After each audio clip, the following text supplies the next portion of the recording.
As-tu déjà ressenti cette douleur étouffante d'être ignoré par la personne que tu aimais le plus? Elle disparaît. Elle ne répond plus. Elle agit comme si tu n'existais même pas. Et chaque silence qu'elle t'impose semble hurler que tu ne vaux rien. Mais, et si je te disais qu'il existe un moyen de renverser cette situation? Ce n'est ni de la magie, ni une manipulation. C'est une méthode puissante, éprouvée depuis des siècles, qui peut faire en sorte que cette même personne, celle qui te méprise aujourd'hui, commence à te désirer, voire même à te poursuivre en moins d'une semaine. Ce secret vient du stoïcisme, une philosophie qui a formé des leaders et des conquérants. Et aujourd'hui, elle peut transformer ta vie amoureuse. Lorsque tu l'appliques correctement, quelque chose de surprenant se produit. La personne qui t'a rejeté commence à ressentir ton absence. Et plus elle t'a ignoré auparavant, plus l'impact sera fort. Reste avec moi, car je vais te montrer exactement comment faire. Et crois-moi, quand tu comprendras cela, tout changera. Avant même de commencer, écris cette phrase. J'ai de la valeur. Cela ancrera cette vérité dans ton esprit et te rappellera le respect que tu mérites dans toute relation. Dans notre vie quotidienne, il est courant de devenir obsédé par cette personne qui nous ignore. On passe nos journées à se demander ce qui se passe dans sa tête. Pourquoi elle ne nous accorde plus d'attention? Pourquoi agit-elle comme si on n'existait pas? Pourquoi semble-t-elle avancer si facilement alors que nous, on reste là à penser à elle à chaque instant, comme s'il y avait une vitre entre nous? On voit, mais on ne peut ni toucher ni atteindre. Le premier pas pour transformer cette dynamique, c'est de comprendre que l'esprit de ceux qui nous rejettent fonctionne d'une manière très spécifique. Lorsqu'une personne choisit de nous ignorer, elle n'agit pas toujours par rejet réel. Elle est souvent dans un mode de protection automatique. Elle a érigé un bouclier invisible autour d'elle. Non pas parce qu'elle ne t'aime pas, mais parce qu'elle est enfermée dans un schéma mental qu'elle ne perçoit même pas consciemment. Imagine que son esprit est comme une pièce plongée dans l'obscurité. À ce moment précis, elle pense qu'il est plus sûr de garder les rideaux fermés que de laisser entrer la lumière. Pas parce que la lumière est mauvaise, mais parce que l'obscurité est devenue sa zone de confort. Ce rejet, donc, n'a souvent rien à voir avec toi, mais avec ce qu'il se passe dans cette pièce fermée. Et c'est là que le stoïcisme nous offre une leçon essentielle. Tu ne contrôles pas les actions des autres, mais tu peux contrôler ta réponse à ces actions. Quand tu comprends que le rejet ne reflète que l'état mental de l'autre, tu commences à te libérer du poids écrasant de l'abandon personnel. Et voici le secret que peu de gens saisissent. Plus une personne lutte pour maintenir sa pièce dans l'obscurité, plus sa curiosité pour la lumière grandit. C'est une loi psychologique naturelle. Ce que l'on fuit nous revient en pensée avec plus de force. Donc, lorsque quelqu'un t'ignore consciemment, il y a de grandes chances qu'inconsciemment, cette personne pense encore plus à toi. La clé, ce n'est pas de forcer la porte de cette pièce obscure, mais de comprendre comment fonctionne l'interrupteur. Quand tu comprends que cette personne est prisonnière de ses automatismes, tu arrêtes de vouloir te prouver à tout prix. Et tu commences à agir en harmonie avec les lois naturelles de l'esprit humain. Les anciens stoïciens le savaient déjà. L'esprit est attiré par ce qu'il ne peut pas complètement contrôler. Avant de commencer, si tu es nouveau sur ma chaîne, profite pour t'abonner et activer la cloche pour continuer à recevoir mon contenu et t'aider à vivre une vie beaucoup plus épanouie. Lorsque tu arrêtes d'essayer de contrôler l'autre, quelque chose de puissant se produit. La personne qui t'avait rejeté sent qu'elle perd le contrôle sur toi. Et c'est précisément là que sa perception commence à changer. Le premier pas pour qu'une personne commence à se battre pour toi, c'est de comprendre que tu n'as pas besoin de t'imposer dans sa vie. Plus tu forces, plus tu renforces son besoin de fuir. C'est comme essayer de pousser une porte qui ne s'ouvre qu'en tirant. Plus tu mets de force dans la mauvaise direction, plus elle résiste. Le stoïcisme nous enseigne que la véritable transformation commence lorsque l'on arrête de nager à contre-courant et qu'on apprend à suivre le flux. Tu n'as pas besoin de prouver ta valeur à ceux qui t'ignorent. Cette valeur est déjà là. Elle est simplement invisible pour ceux qui refusent d'ouvrir les rideaux. Et voilà ce qu'il y a de plus fascinant. Quand tu acceptes cette vérité, ton énergie change. Tu cesses d'émettre du besoin et tu commences à rayonner de la confiance. Ce changement est perçu, même par ceux qui t'ont rejeté. C'est comme si tu allumais la lumière, sans avoir besoin de toucher l'interrupteur. Le chemin pour qu'une personne commence à te désirer ne passe pas par la manipulation. Il commence par une compréhension profonde du fonctionnement de son esprit et par l'application des lois naturelles de la psychologie humaine. Dans les prochaines étapes, nous verrons point par point comment utiliser la sagesse millénaire du stoïcisme pour reprendre ton pouvoir intérieur. Et surtout, n'oublie jamais, l'esprit de celui qui te rejette aujourd'hui peut devenir le cœur qui battra le plus fort pour toi demain. Tout dépend de la façon dont tu choisis de comprendre et de travailler avec ces lois invisibles. Il existe une force que peu de gens connaissent, celle de ne pas réagir immédiatement. Lorsqu'on nous éloigne, tout en nous a envie de courir, d'expliquer, de supplier, de reprendre ce qu'on a perdu. Mais justement, c'est dans le contrôle de cette réaction que se cache le plus grand pouvoir. Quand quelqu'un nous rejette, notre impulsion est d'essayer de réparer, de parler, de faire comprendre, de convaincre. Mais plus on insiste, plus l'autre se retire. C'est comme essayer de retenir du sable entre des mains fermées. Plus on serre, plus ça nous échappe. Le stoïcisme révèle ici une vérité puissante. Ne pas réagir, c'est déjà agir. Quand tu choisis de ne pas bouger, de ne pas courir derrière, de ne pas tout expliquer, tu envoies un message silencieux mais fort. Tu montres que tu n'as pas besoin de validation extérieure pour exister. La nature humaine est ainsi faite. Quand il y a un vide, on cherche à le remplir. Quand tu pars sans drame, sans scène, sans exigence, tu laisses derrière toi un vide que l'autre ressent. Ce silence crée un écho. Il déclenche le doute, la curiosité, la nostalgie. C'est comme une fenêtre qu'on croyait éternellement ouverte et qui, soudain, se ferme. Ce n'est que lorsqu'elle disparaît qu'on réalise à quel point elle faisait partie du paysage. Ce pouvoir de ne pas réagir n'a rien à voir avec la froideur ni le mépris. Il parle d'amour-propre, de dignité, de maîtrise de soi. Quand tu refuses de jouer le jeu de l'insistance, tu changes les règles, tu deviens imprévisible. Et l'imprévisibilité est un puissant déclencheur psychologique. Les gens sont attirés par ce qu'ils ne comprennent pas complètement, par ce qu'ils ne peuvent contrôler. Quand tu fais un pas en arrière avec dignité, tu cesses d'être celui ou celle qui mendie. Tu deviens le mystère qui manque. Et plus encore que de toucher l'autre, ce choix te transforme toi-même. Tu découvres que tu peux survivre sans supplier, que tu peux exister sans devoir te justifier. Tu apprends à te recentrer, à devenir plus calme, plus stratégique et, paradoxalement, plus désiré. L'art de ne pas réagir ne va pas disparaître. Ce n'est pas de l'indifférence. C'est une forme de présence silencieuse. Être là, sans poser de questions. Montrer que tu vas bien, même sans l'attention de l'autre. Cela trouble, cela touche, cela transforme. Et quand tu choisis ce chemin, quelque chose de puissant se produit. L'autre te regarde autrement. Pas parce que tu as crié, mais parce que tu as su te taire. Pas parce que tu as supplié, mais parce que tu as attendu avec dignité. Le pouvoir de ne pas réagir est l'un des outils les plus sous-estimés pour reconstruire une relation. C'est comme lâcher une corde, pour qu'elle revienne naturellement.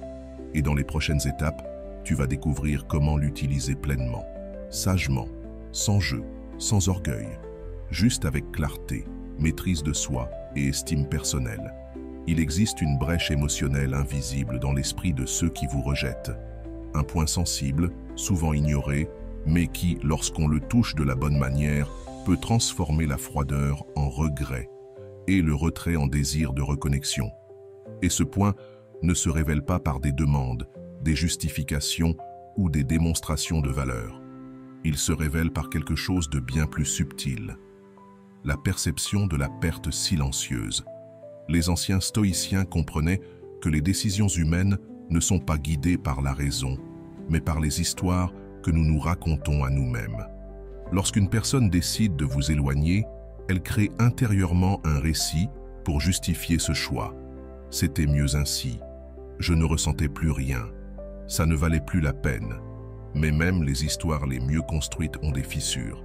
Et c'est précisément dans ces fissures que commence la transformation. As-tu déjà remarqué à quel point il est troublant de constater que quelqu'un que tu as repoussé continue d'avancer avec légèreté, sans effort, sans chercher ton attention, sans drame, sans avoir besoin de prouver quoi que ce soit? C'est à ce moment-là que l'esprit de celui qui t'a rejeté commence à se poser des questions. Et si je m'étais trompé? Qu'est-ce qui a changé? Pourquoi ai-je le sentiment de ne plus avoir le contrôle? Ce malaise est le début d'un déclencheur silencieux. Il ne naît pas de ce que tu montres intentionnellement, mais de ce que tu ne montres plus. Il ne s'agit pas de provoquer la jalousie, ni de mettre en scène ton bonheur. Il s'agit de générer un mouvement authentique en toi, une croissance si réelle qu'elle éveille la question la plus puissante de toutes. Et si j'avais perdu quelque chose de précieux? Le doute est le début de l'effondrement de la certitude. Et la certitude, lorsqu'il s'agit de rejet, est ce qui empêche l'autre de te voir autrement. Mais quand ces fondations commencent à trembler, tout change. Voici le point essentiel. On ne force pas ce doute, on le laisse éclore, avec silence, présence et transformation réelle. Le stoïcisme enseigne qu'il ne s'agit pas de contrôler l'autre, mais de comprendre ce qui pousse l'être humain à agir. Nous sommes naturellement attirés par ce que nous ne comprenons pas totalement. Ainsi, lorsque tu cesses d'insister, de te justifier et que tu te contentes d'exister, tu génères une inquiétude invisible qui grandit d'elle-même. Cette inquiétude est nourrie par l'absence, par un changement subtil dans ton regard, dans ton énergie, dans la manière dont tu te tiens. Et ce qui est le plus puissant, c'est que ce changement ne crie pas, il murmure, il n'envahit pas, il invite. Et c'est là que les choses s'inversent. La peur d'avoir commis une erreur commence à éroder l'orgueil de ceux qui t'ont quitté. Non pas parce que tu l'as signalé, mais parce que la réalité elle-même commence à le révéler. Peu à peu, cette personne commence à penser « j'ai exagéré, j'ai pris une décision trop hâtive, j'ai peut-être perdu quelqu'un qui aurait fait une vraie différence. » Et tout cela se passe en silence, comme une brise qui peu à peu fait changer de direction une voile. Cette personne commence à te regarder avec des yeux qu'elle n'avait jamais utilisés. Elle se met à se souvenir de moments qu'elle ignorait auparavant. Elle commence à remettre en question ce qui, hier encore, lui paraissait évident. Mais ce déclencheur ne s'active que lorsque tu ne cherches plus à l'activer. C'est un véritable paradoxe. Plus tu te concentres sur ta reconstruction, ta clarté, ta force intérieure, plus l'autre perçoit ce qu'il ne voyait pas auparavant. Ta valeur ne réside pas dans ce que tu essaies de montrer, mais dans ce que tu n'as plus besoin de dire. Et lorsque ce déclencheur atteint son point culminant, quelque chose change. La personne qui t'a rejeté commence à chercher seule des raisons de revenir. Elle commence à remettre en cause l'histoire qu'elle s'était racontée, non pas parce que tu l'as combattue, mais parce qu'elle-même commence à se rendre compte qu'elle a peut-être jugé avant de comprendre. T'es-tu déjà rendu compte que nous ne remarquons vraiment le silence que lorsqu'il remplace un son constant, ou que l'absence de quelque chose de familier provoque un malaise subtil mais persistant? C'est ainsi que cela fonctionne lorsque tu te retires intentionnellement de la routine de quelqu'un qui avait pris l'habitude de t'ignorer. Cette absence n'est pas un simple vide, c'est un champ de force invisible qui attire de plus en plus les pensées de l'autre vers toi. Tant que tu étais là, à envoyer des messages, à interagir, à te faire remarquer, c'était facile de t'ignorer. Ta présence faisait partie du décor, comme le bourdonnement d'un ventilateur. Après un moment, plus personne ne le remarque. Mais lorsque tu éteins ce bruit, le silence qui reste semble assourdissant. Les stoïciens savaient que l'esprit humain déteste les blancs. Lorsque quelque chose de constant disparaît, le cerveau entre en mode recherche. Il veut des réponses, des explications. Et cette recherche se transforme souvent en nostalgie, même si la personne ne l'avoue pas. Combien de fois as-tu essayé d'oublier quelque chose, pour finalement y penser encore plus? C'est pareil lorsque tu cesses d'occuper de l'espace dans la vie de quelqu'un. Ton absence commence à produire plus d'impact que ta présence. Chaque petit geste que l'on ignorait hier est maintenant chargé d'une valeur nouvelle. Mais attention, créer cet impact ne consiste pas à disparaître totalement. C'est un retrait progressif, élégant. Il s'agit de cesser de forcer ta place dans la routine de l'autre, pour lui laisser remarquer ton absence. Un bonjour non envoyé, une réaction qui n'arrive plus. Un silence là où il y avait de la constance. La clé, c'est de laisser l'espace que tu occupais à parler de lui-même. Quand l'autre se rend compte que cet espace est vide, il commence à se demander ce qui a changé. Et c'est dans ce questionnement que renaît l'intérêt. L'absence devient plus intrigante que la présence continue. C'est comme entrer dans une pièce toujours éclairée et la trouver soudainement plongée dans l'obscurité. Cette obscurité crée des réactions, fait naître des doutes, ravive les souvenirs. Petit à petit, ce qui semblait garanti devient précieux. Ce vide produit aussi un effet inattendu. Il purifie l'excès. Quand tu étais toujours là, tous tes défauts étaient visibles. Mais une fois retirés, la mémoire devient sélective. Les qualités prennent plus de place. Les bons moments reviennent avec clarté. C'est comme si dans l'obscurité, l'esprit ne ravivait que ce qui brillait vraiment. Et ce retrait équilibré envoie un message fort. Tu n'as rien à prouver. Tu sais qui tu es. Tu respectes ton temps, ton énergie. Et cela a un effet direct sur l'ego de ceux qui t'avaient repoussé. Celui qui avait le contrôle se rend compte que désormais, c'est toi qui choisis. Et plus ta présence est constante, plus le vide te rendra inoubliable. Ce n'est pas une punition. C'est un contraste. Comme lorsqu'on coupe soudainement la musique forte, le silence qui suit a un poids immense. Le stoïcisme nous rappelle que le vrai pouvoir réside dans la capacité à se retirer. Pas par faiblesse, mais par sagesse. Créer de l'espace, c'est une forme de respect. Pour soi et pour l'autre. C'est permettre à l'autre de sentir, sans bruit, qui tu étais. Et si cela compte encore, le vide que tu laisses derrière toi n'est pas un piège. C'est une invitation silencieuse à la réflexion. Et parfois, le plus grand geste d'amour-propre consiste justement à cela. Permettre à l'autre de découvrir par lui-même ce qu'il a perdu. Et se donner enfin la paix de ne plus avoir à le rappeler. Quand quelqu'un te rejette et que ta réponse est la désespérance, l'insistance ou l'attachement, cette énergie ne fait qu'augmenter son éloignement. Mais lorsque tu comprends comment fonctionne ce cycle naturel, quelque chose commence à changer, non pas à l'extérieur, mais en toi. Les anciens stoïciens savaient que tout dans la vie suit un rythme, les vagues, les saisons, la respiration, les émotions. Rien ne reste dans un état permanent. Le rejet, la connexion, l'absence, la proximité. Tout fait partie d'un cycle. Et si tu respectes ce cycle, il peut devenir ton allié. L'esprit humain, tout comme la nature, tend toujours vers l'équilibre. Imagine une pendule. Plus il est poussé dans une direction, plus il reviendra avec force dans l'autre. Si quelqu'un t'a repoussé avec intensité, son potentiel de retour est proportionnel à cette intensité, à condition que tu saches te retirer du chemin et laisser le mouvement se produire naturellement. Cette force de retour agit à plusieurs niveaux.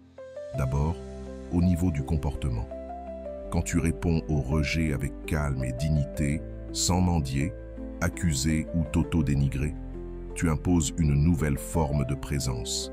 Une présence silencieuse, mais plus marquante que n'importe quel discours. Ensuite, au niveau des pensées. Moins tu essaies de forcer ta présence dans l'esprit de l'autre, plus ton image y apparaîtra spontanément. C'est ainsi que fonctionne l'esprit. Il rejette ce qui s'impose, mais s'ouvre à ce qui arrive avec légèreté. C'est la grande paradoxale de l'absence. Elle occupe plus d'espace que la présence insistante. Au niveau émotionnel, l'impact est encore plus grand. Quand tu cesses de projeter des émotions lourdes et réactives sur quelqu'un et que tu commences à cultiver ton équilibre intérieur, tu crées un espace propice à des sentiments plus légers. Pas seulement chez l'autre, mais aussi en toi. L'air change, le champ énergétique change, et avec cela, les relations changent elles aussi. Mais le point le plus puissant de cette loi, c'est qu'elle ne demande aucun effort direct. Plus tu essaies de forcer un retour, plus il s'éloigne. C'est comme tenter de s'endormir plus vite. Plus tu insistes, plus le sommeil te fuit. De la même façon, le retour arrive au bon moment, mais pas forcément au tien. Le stoïcisme nous rappelle que le vrai contrôle se trouve dans nos attitudes, pas dans les résultats. Tu ne peux pas forcer quelqu'un à revenir, mais tu peux choisir la manière dont tu réagis à son absence. Et ce positionnement, quand il vient d'un lieu authentique, devient magnétique, même s'il met du temps à porter ses fruits. Les sages anciens parlaient d'un espace de résonance. Ce que tu sèmes aujourd'hui revient plus tard, comme un écho dans une grotte ou une vague qui revient vers le rivage. Il est possible que la personne qui t'a éloigné ne s'en rende pas encore compte, mais l'énergie que tu transmets en silence l'atteint déjà. Plus ta posture est mûre, plus elle devient déstabilisante pour ceux qui t'ont rejeté. Le contrôle qu'ils pensaient avoir disparaît. Et plus ils essaient de rationaliser leur distance, plus le souvenir de toi devient émotionnel. C'est comme essayer de maintenir un ballon sous l'eau. On peut forcer, nier, cacher, mais un jour, tout remonte à la surface. Les souvenirs, les émotions, les sentiments refoulés. Ce qui est réel revient, ce qui est vrai réapparaît. Pas par pression, mais par résonance. Mais attention, il ne s'agit pas d'attendre que quelqu'un revienne. Il s'agit de créer un état intérieur dans lequel tu es bien, qu'il revienne ou non. Car c'est justement lorsque tu n'as plus besoin que l'autre revienne que cela devient possible. Voici le cœur de cette loi. La vraie force du retour naît lorsque tu cesses d'agir pour plaire à l'autre et que tu commences à vivre en accord avec toi-même. Quand ta paix intérieure ne dépend plus de la réponse de quelqu'un d'autre, tu deviens un centre de gravité et tout ce qui est aligné avec ton énergie reviendra naturellement vers toi. As-tu déjà remarqué que ce qui est difficile à obtenir semble automatiquement plus désirable? Il y a une force psychologique qui donne plus de valeur à ce qui nous échappe. Et dès l'instant où quelqu'un comprend que tu n'es plus aussi disponible qu'avant, quelque chose change en lui, comme si un nouveau désir se réveillait. Ce phénomène, on l'appelle le désir inversé. Il a le pouvoir de transformer l'indifférence en fascination. Quand tu es toujours présent, accessible, presque en train de supplier, tu diminues, sans le vouloir, la perception de ta valeur. C'est comme une boutique vide. Peu importe la qualité des produits, les gens pensent qu'il y a un problème. Mais si la même boutique attire soudain une file d'attente, elle devient immédiatement attractive. Les stoïciens avaient compris une vérité fondamentale de la psyché humaine. Nous accordons plus de valeur à ce que nous risquons de perdre. Quand quelqu'un te rejette, c'est souvent en pensant pouvoir te récupérer à tout moment. Mais quand tu changes cette dynamique, quand tu deviens plus réservé, tu déclenches un levier puissant, la peur de la perte réelle. Réfléchis à ta propre réaction quand quelqu'un qui t'aimait semble soudain désintéressé. Même si tu ne l'avais jamais envisagé sérieusement, l'éloignement t'amène à revisiter les bons souvenirs et tu te demandes « et si je lui avais donné une chance ?» Ce désir inversé n'est pas basé sur la manipulation, mais sur un vrai changement d'énergie. Quand tu investis sincèrement en toi, quand tu construis une routine qui t'élève, les autres finissent par le remarquer. Tu ne tournes plus autour de personne, et c'est exactement pour cela qu'on commence à tourner autour de toi. Quelque chose de fort se produit quand une personne réalise qu'elle a perdu le contrôle émotionnel qu'elle avait sur toi. C'est comme un réveil soudain. Elle te regarde avec de nouveaux yeux. L'absence de ta poursuite constante crée du trouble, de la curiosité. Mais qu'est-ce qui a changé? Les anciens philosophes savaient que les humains sont naturellement attirés par ce qu'ils ne comprennent pas. Quand tu deviens moins prévisible, moins disponible, moins lisible, tu cesses d'être simplement quelqu'un qu'on connaissait pour devenir quelqu'un qu'on doit redécouvrir. Le désir inversé repose aussi sur un fait simple. On ne ressent vraiment le poids de la perte que lorsqu'elle semble définitive.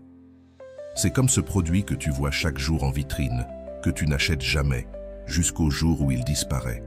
Et là, tu réalises à quel point tu le voulais.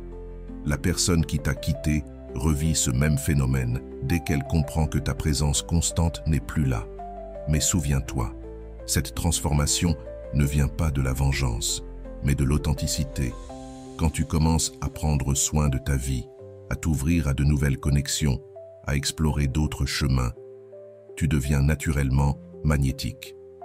Une nouvelle version de toi apparaît, une version qui ne dépend plus de personne pour se sentir complet. C'est comme une danse. Quand tu cesses de vouloir à tout prix mener la danse, l'autre commence à suivre ton rythme.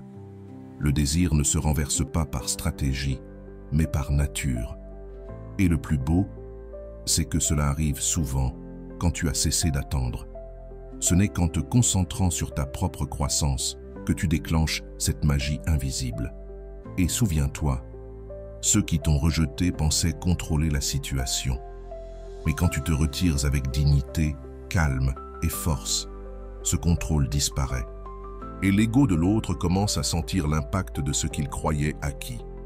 Mais peut-être que l'aspect le plus transformateur de tout cela se trouve en toi.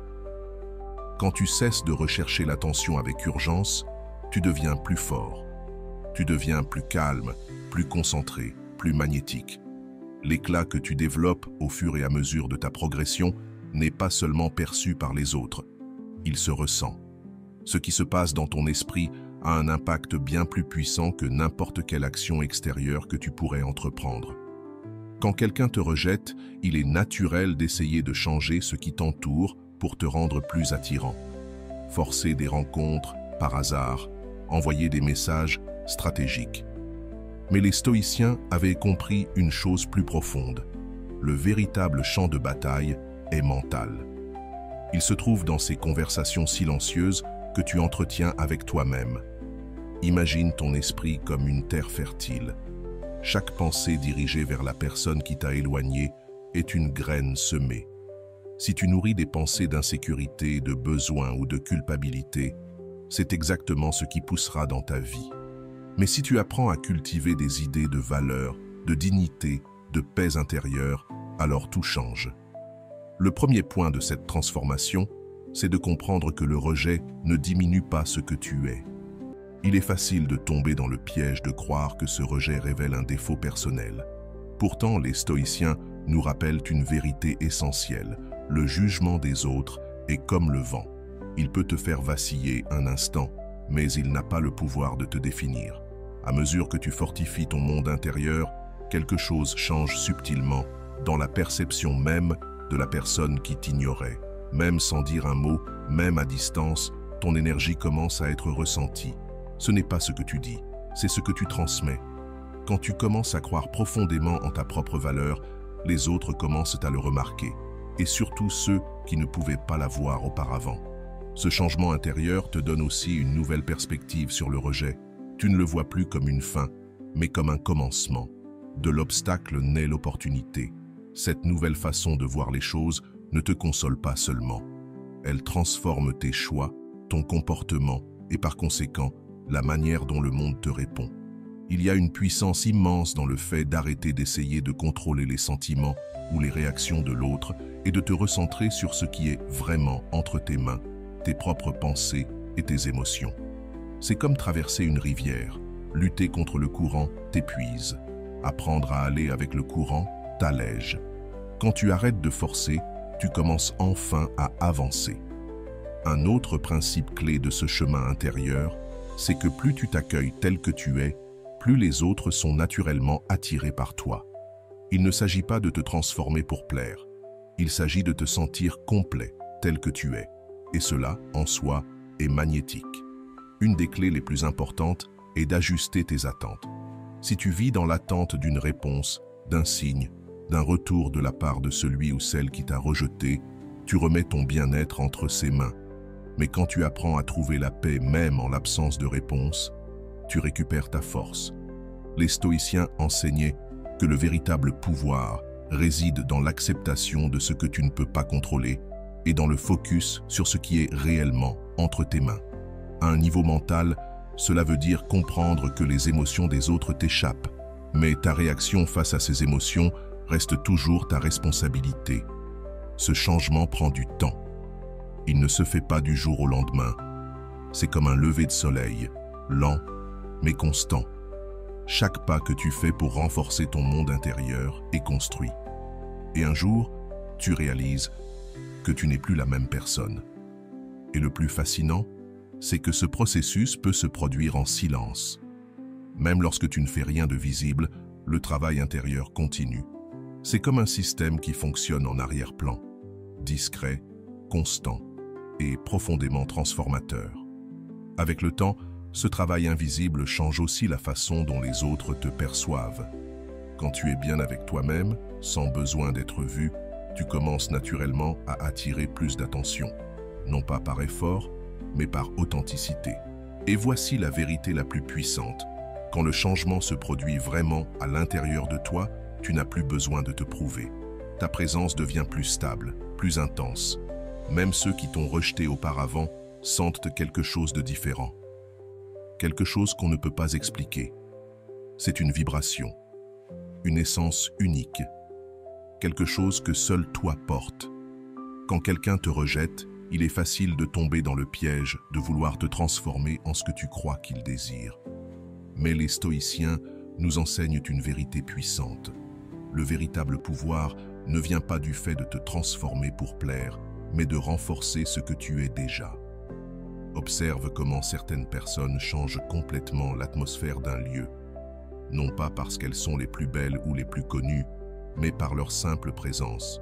Cette présence vient de l'alignement intérieur. Quand une personne est cohérente avec sa propre nature, quand tu essaies de t'adapter aux attentes des autres, tu affaiblis ta présence. Mais quand tu t'exprimes avec sincérité, ton aura s'élargit. C'est comme un parfum rare.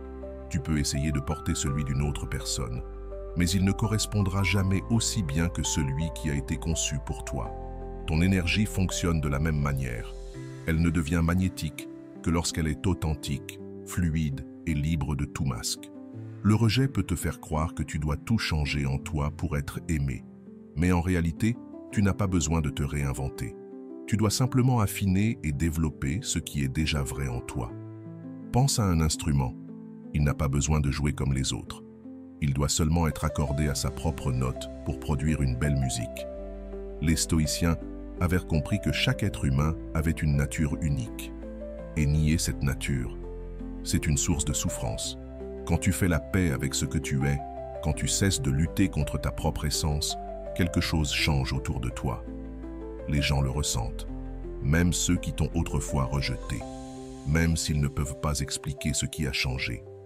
Ils sentent que quelque chose est différent. Il y a une beauté profonde dans le fait d'abandonner les rôles. Quand tu cesses de chercher à plaire par imitation et que tu commences à rayonner ta vérité, tout en toi s'aligne. C'est comme danser sans chorégraphie, guidé seulement par ta propre musique intérieure. Et ceux qui regardent ressentent cette vérité. Ce mouvement unique ne peut être copié. Quand tu essaies d'être générique, tu deviens remplaçable. Mais quand tu vis ton authenticité, tu deviens rare. Et ce qui est rare finit toujours par être perçu comme précieux, même par ceux qui ne le voyaient pas au départ. Pense à ces personnes qui t'ont déjà captivé. Ce n'était presque jamais parce qu'elles étaient parfaites. C'était parce qu'il y en avait quelque chose d'inhabituel, quelque chose d'indescriptible. Une énergie que l'on ne comprend pas, mais que l'on sent. C'est ce type de présence que tu dois cultiver en toi. Pas la perfection, mais l'authenticité. Et cette énergie sincère active un principe naturel, celui de la transparence émotionnelle. Quand tu vis en accord avec toi-même, sans masque, les autres le sentent. Peu importe ce qu'ils disent, tout le monde le ressent. Quand quelqu'un est authentique, cela génère immédiatement de la confiance et une connexion sincère. Il y a dans ce processus un élément puissant, la confiance, mais pas celle qui cherche à impressionner. Il s'agit de celle qui naît de la connaissance de soi. Lorsque tu t'acceptes pleinement, tu n'as plus besoin de te justifier ni de prouver quoi que ce soit. Tu prends simplement ta place dans le monde avec légèreté. Et le plus impressionnant, c'est que cette force n'a pas besoin d'applaudissements pour exister. Comme le soleil n'a pas besoin de permission pour briller, tu n'as besoin de la validation de personne pour exister pleinement. Tu brilles simplement parce qu'être toi est ta fonction la plus élevée. Et voici le point de bascule le plus transformateur. Quand tu t'appropries réellement ton essence, tu deviens naturellement attirant. Pas seulement pour une personne en particulier, mais pour tous ceux qui vibrent à la même fréquence que toi. C'est comme une radio. Quand la fréquence est claire, les connexions véritables émergent sans effort. Les anciens stoïciens transmettaient un enseignement silencieux, mais profondément révolutionnaire, le pouvoir du véritable détachement émotionnel. Il ne s'agit pas d'être froid ou indifférent, mais d'atteindre un état dans lequel tu peux aimer intensément sans perdre ta sérénité, que cet amour soit réciproque ou non. Quand quelqu'un t'éloigne, l'impulsion naturelle est de s'accrocher, d'essayer de reconquérir, d'insister. Mais les sages le savaient déjà. Plus on secoue la main pour retenir l'eau, plus elle s'échappe entre nos doigts. Le secret, c'est de se détendre, ouvrir la main. Laisse ce qui t'appartient, rester par choix, pas par contrainte. Cette sagesse ancienne ne parle pas de renoncer à quelqu'un qu'on aime. Elle parle de se transformer complètement pour devenir ce que l'on souhaite être. C'est comme contempler une étoile. Tu ne cherches pas à l'atteindre, tu admires simplement sa lumière à distance. Tu peux aimer profondément quelqu'un sans avoir besoin de sa présence pour te sentir complet. Les stoïciens ont compris qu'il existe une force subtile et puissante qui s'active lorsque tu lâches le contrôle. Plus quelqu'un se sent libre à tes côtés, plus il a envie de rester. C'est comme un oiseau qui choisit de se poser sur toi parce qu'il sait qu'il peut s'envoler à tout moment. Imagine quelqu'un tenant un ballon rempli d'hélium. Plus tu tires dessus, plus tu crées de tension. Mais si tu le laisses flotter librement, sans attache, il peut rester près de toi par choix. Dans l'amour, c'est pareil. Quand tu cesses de t'accrocher, tu ouvres l'espace aux connexions véritables. Cette ancienne sagesse nous enseigne aussi que tout dans la vie est transitoire. Ni l'amour, ni le rejet ne durent éternellement. Quand tu comprends cela, tu cesses de résister au moment présent. Tu apprends à couler avec lui, comme une rivière qui ne lutte pas contre les pierres, mais les contourne et continue sa route. Il y a une immense liberté dans le fait de comprendre que ton bonheur ne dépend pas du regard de l'autre. C'est à ce moment-là que tu découvres que tu possèdes déjà tout en toi, la valeur, la paix, la plénitude. Et paradoxalement, quand tu arrêtes de chercher l'approbation des autres, c'est cette même approbation qui commence à te rechercher. Le véritable détachement révèle aussi une puissante vérité. Plus tu es émotionnellement indépendant, plus tu deviens attirant. Pas parce que tu manipules, mais parce que ton équilibre intérieur dégage une force difficile à ignorer. Comme la chaleur d'un feu en hiver, tout le monde est attiré par ceux qui possèdent leur propre lumière. Cette sagesse ancestrale nous rappelle aussi une vérité essentielle sur le temps. Parfois, il faut perdre quelque chose ou quelqu'un entièrement pour pouvoir le retrouver un jour, sous une forme plus mûre, comme une graine qui doit tomber au sol avant de fleurir à nouveau. Et peut-être que l'effet le plus profond de ce détachement conscient, c'est la manière dont il désarme l'ego de ceux qui t'ont rejeté. Si tu réagis avec désespoir, tu alimentes leur rejet. Mais si tu restes calme et centré, ce rejet perd peu à peu sa puissance. Quand tu cesses de nourrir ce besoin, quand tu arrêtes de chercher chez l'autre ce que tu peux trouver en toi, quelque chose de profondément transformateur se produit. Tu ne te libères pas seulement de cette personne. Tu te libères aussi des schémas destructeurs qui t'ont emprisonné pendant si longtemps. Alors, tu commences à aimer avec plus d'équilibre, plus de conscience et avec une force nouvelle. Ce secret ancien n'est pas seulement une clé pour rouvrir la porte de quelqu'un qui t'a rejeté, c'est une clé qui ouvre toutes les portes, celles des relations sincères, matures, réciproques. Des relations où l'amour est un choix, pas un besoin, où l'affection est une liberté, pas une prison.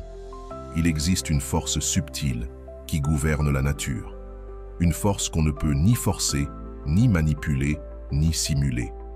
La véritable attraction ressemble à la gravité. Tu n'as pas besoin de convaincre quelque chose de tomber, cela se produit naturellement. Dans les relations, cette même loi s'applique. Mais peu savent comment s'y aligner et beaucoup finissent par la combattre. Face au rejet, on tente souvent de fabriquer du magnétisme, de changer d'apparence, d'imiter des comportements, d'utiliser des stratégies émotionnelles. Mais les stoïciens avaient compris autre chose. Le véritable charme arrive précisément lorsque tu cesses de chercher à plaire et que tu commences à te transformer de l'intérieur. C'est comme un jardin.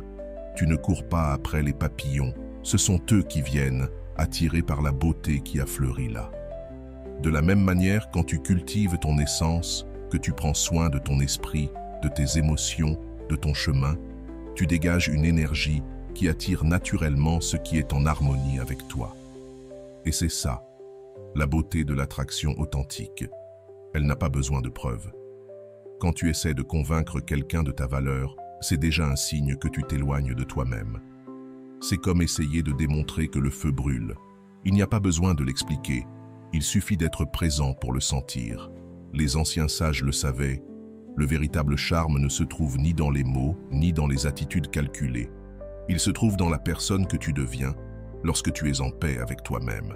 Quand tu abandonnes le rôle de celui qui veut être désiré et que tu choisis simplement de vivre dans ta vérité, quelque chose change.